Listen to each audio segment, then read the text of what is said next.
This helps somebody to understand in their vision and purpose also. This person has been given an opportunity to operate in their calling, in their purpose, but they also realize being submitted to the governing authority is God's way. This is God's way, God's method of promotion. Being faithful in another man's house or vision. This is an agreement with being faithful over a few things and God making you ruler over much. Understand, if you're going to see your vision and purpose correctly, if you're going to allow it to reach its full potential in your life so it blesses others and blesses you, it prospers you and it prospers others, you must understand that this is your opportunity to operate in your calling, but you must realize that you must be submitted to the governing authority. This is God's way. Being submitted to the governing authority is God's way, his method of promotion, which simply is the scriptural equivalent of being faithful in another man's house or vision, being faithful over a few things, and God making you ruler over much. Understand, you are trying to find a place where your purpose, your expertise, your gift, your talent, where it fits the overall vision, and your strengths are needed and appreciated for the success and benefit of the team and yourself, for the ministry and yourself. Let me say that again. You're trying to find a place. Your purpose. You need a place. You need a where, a when, and a why when it comes to vision and purpose, and for your being and your existence. You're searching and looking for a place where your purpose, your expertise, your gift, your talents, your calling fits. It agrees with, it corresponds with, it operates in harmony with. It can help.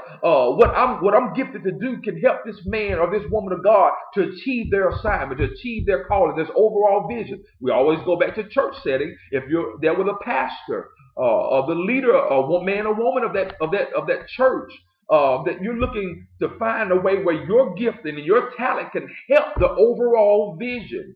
If you have a gifting of music or song or writing or dance or teaching, or you're good with children, or whatever your gift or talent is, understand that it's connected to that overall vision, and that your vision and your calling, your talents and giftings must be submitted. As it comes in the Bible with kings, we lay down our crowns before our king, meaning that's symbolic of us. My anointing, I submit it to the house, to God's set up authority. I don't just submit to anyone and everyone, but to who God connects me with. How can I help them? Because by helping them, I'm actually helping myself. I'm getting the opportunity to operate in my calling, in my purpose, and my gifting, and my talent by being in the right place, connected to the right people, connected to people that appreciate you. This will help for the success of your own personal success, but most of all for the success of the team, the unit, the ministry, the business, the house. You're looking for a place actually where you can thrive, where you can prosper, where you can flourish. For someone that's listening right now, the place where you need to be is with us, with Harvest Fellowship International. For others that are listening, you may have been there to the place where you need to be, and you went away from it, or you had a bad relationship. Something happened, and you got upset, and you made a choice in the flesh, and just got they don't like me, so you made a bad decision, a poor choice. But you must be connected to the right place where you can thrive. For some of you, that's with us at Harvest Fellowship International. But it's not for everyone, but it's for some of you that are watching. That's the place for you. A place where you will thrive and prosper and flourish. Where you will be at peak development. Where you'll be pushed and challenged. Oh yeah, pushed and challenged to become the best that you are. We're not looking for yes people anymore. Somebody that agrees with everything that I do, even when I'm wrong. Oh no, we're looking for people that will challenge us, that pushes me to become my best. Someone that's not satisfied with half effort, mediocrity. A place where you will flourish, be at peak development and production, because of the management of the leadership that you're connected to, whether it be economically, physically, spiritually. Because of the management, because of the leadership, because of the authority that you have come up under, it's going to cause you to begin to benefit, to become better. Understand that some of us haven't been able to prosper or produce effectively because we haven't been touched or cared for or loved properly. Let me say that again. Some of you haven't been able to prosper. You're talented, you're gifted, you're anointed, you're called, but you haven't been able to prosper or to produce effectively because you haven't been touched and cared for and loved properly.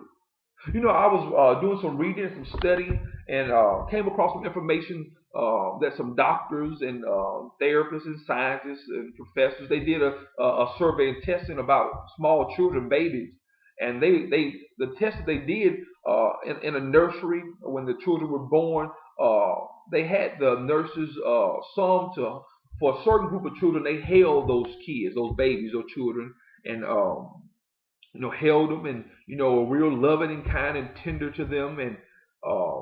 And to another set, they didn't hold them as much. They didn't touch them as much, and they watched these children that received it. I think these children were in some type of orphanage or, didn't have parents or whatever, but they watched them with this testing, and they noticed how the children that were touched, that were loved, that were cared for, how they were more healthier, how their immune system was better, how they began to develop fuller and seemed to be more stronger than those that were left alone, that were not touched, that were not handled. And I want to say that that's symbolic spiritually. If you're not being cared for, ministered to correctly with the right word, receiving the right kind of love, so you may be in a place where you're able to do whatever you want to do when you want to do it. Well, now, for our children, that's not real love. Real love is going to put some limitations because it needs to be a protective barrier there. So you need to be in a place where there are checks and balances put on you, where you're made accountable to somebody, where you have to give answer to somebody, where there's somebody that can speak into your life and can put a stop to some things. You need to be in a place where you're being touched, you're being ministered to and cared for correctly, and not only in ministry, but in your schooling. You just don't just assign and align yourself up with anybody of education, but the right place, when it comes to relationships. Just don't get connected up to this guy because he has money and he seems to be rich or wealthy, but are you going to be cared and nurtured for as you should? Because I've heard and seen people that have lots of money and wealthy, but they're unhealthy in their soul and their mind because they're miserable. They're not receiving the attention and care that they require. So some of you aren't prospering or producing effectively because you haven't been touched and cared for properly. What you're looking for is the Father's affirmation. You need an affirmation. You need not. I know God affirms us, but understand that God will He anoint you and appoint you, but He causes someone in the earth to recognize that anointing and that appointing. Someone that lays their hands on you. You need some governing in that fashion. The Father's affirmation is vital.